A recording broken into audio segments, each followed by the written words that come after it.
Hello and welcome to the 17th episode of Random Chat. Today we're going to be looking at the my Marvel Unlimited reading list. So today we basically I'm just going to go a little bit through a bit about Marvel Unlimited. Now I've done a full review of it on YouTube, so I'm not going to go too much. But just to say that in the UK, where I'm based, basically, it runs at £6.50 a month. Now for £6.50 what you get is unlimited access to a number of titles, basically anything that's roughly 6 months old from Marvel, but further back. They are also updating it with some older titles as well, so it's quite a big library, and that's where the unlimited obviously comes in for the Marvel Unlimited, but it's also where it comes into our unlimited reading list idea. So I'm going to pick out a few little titles. Now the problem sometimes we're doing these weekly is, one issue will get released at a time, which can be a bit annoying really and a bit daunting. So instead what we're going to do is we're going to look at a particular series or runs or arcs. So the good thing about this is that we kind of have the ability to stop English ball. So we kind of have the ability to stop having to read the trades and things like that. You can catch up quite nicely, and at £6.50 that's roughly the price of 2 comics, so it really does run at a very good deal. So the two comics that I've picked out, I am reading more at the moment. I will say Inhumans is shaping up very nicely. Rocket Raccoon, which I've been reading both from Unlimited and just normally as well in singles, and also I can't remember the other series one. Superior Spider-Man 4. There's so much good stuff on there, it's great. But we're going to kick things off with Deadpool.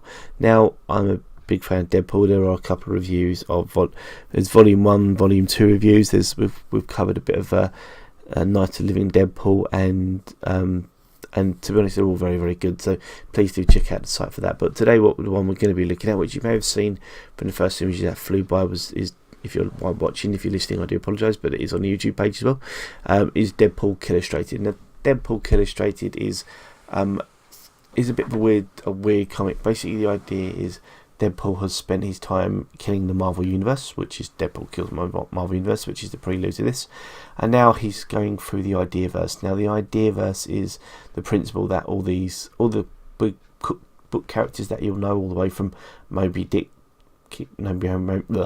and Captain Ahab, are alive and well. So we also bump into Scrooge, Ebenezer Scrooge. That is not Scrooge McDuck, but Ebenezer Scrooge, and Headless Horseman, and from Sleepy Hollow, and there's lots of other different people that we get to meet on our ride. But really, the idea is Deadpool's going to kill them. Now, this is done with the usual finesse of Deadpool between swords and guns, and the red suit of shining away. So it really does feed into the fourth wall cracking comic mercenary, is probably the best way to put him. And there's something about Deadpool which just appeals to me. I love the fact that how violent he is, but also his comedy levels are always great. So this series is written by Cullen Bunn with pencils by Matteo Lolli. Sean Parsons is the inker. I do apologise for looking down, but it's the only way I can ever remember. And Veronica Gaudini is a colourist. So it's a really it's a very strong mix of people, and as you can see from the images that were there, and also from the covers, everything is really, really strong. So in this series, so we get to meet Moby Dick, as you can see. There's Sherlock Holmes there, and there's a few others as well. So the way that Deadpool plays it is really good. The idea is that he's able to jump dimensions, so jump through the Ideaverse and meet lots of literary characters, and gets to kill them in his usual way. So there is something really, really fun about the series. I mean, fun's a weird word, but again, you can't help but chuckle, because Deadpool is just a person who deserves to be chuckled along with, and I love that about him. I think he's absolutely astoundingly funny. So definitely a series worth picking up. Now, kind of the pretty much opposite of that is Magneto. Now, Magneto, as most people know, is the leader of the the Brotherhood of Mutants. The idea being, of course, is that he doesn't like people attacking mutants. He believes mutants should be superior to their non-mutant friends or foes. That is. So there is something which is quite funny about the mixture between these two books. Now, with as we said with Magneto, it's a bit dark. It almost plays out like a noir.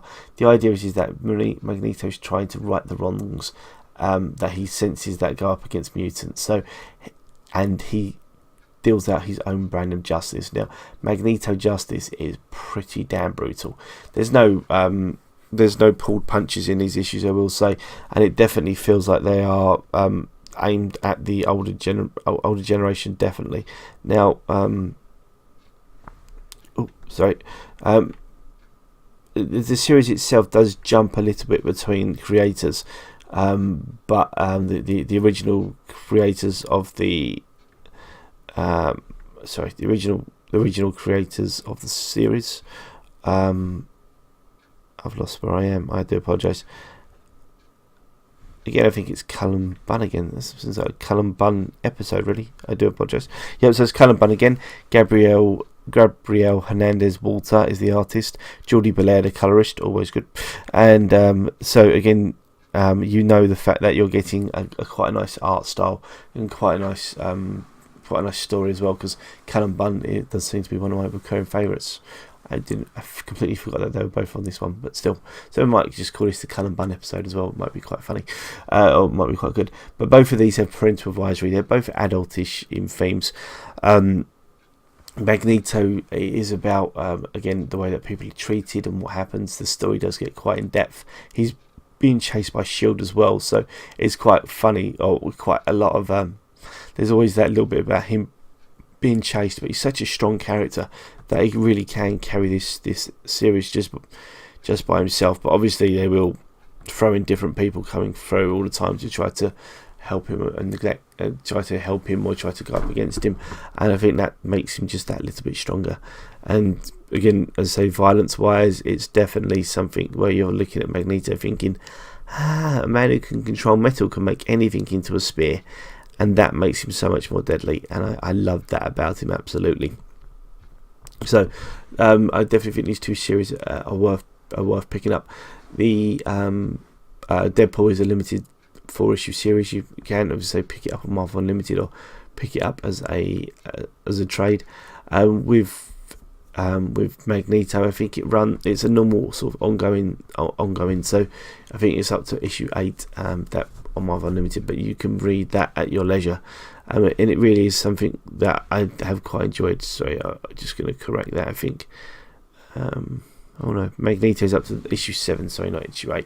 So, but still, you're getting a lot of Magneto there to catch up on, and that really is, I say, quite a nice feeling, because it's a great story, and again, it flows well. It's not the best out there. I personally do prefer Moon Knight, and I have an affinity for Rocket Raccoon, so both of those I think are really a bit stronger. But you will not be wasting your time with reading any of these comics, and they're both great. So, and again, just think about Marvel Unlimited, £6.50 in the UK, a bit more in the. I think it works out. It works out less than that. But it does work out £6.50. But it is worth, if you can, if you do pick it up, then it really is worth it. And these two series are definitely highly recommended. So thank you very much for listening, and good night. The usual shenanigans, obviously. Please follow us on Twitter at backwards.com. Sorry, I'm Wellbeing Osteo on Twitter as well. We've got our main cast, which is the Backwards Compatible podcast. It comes out on a Tuesday, and definitely worth listening to as well. Okay, thank you very much, and good night.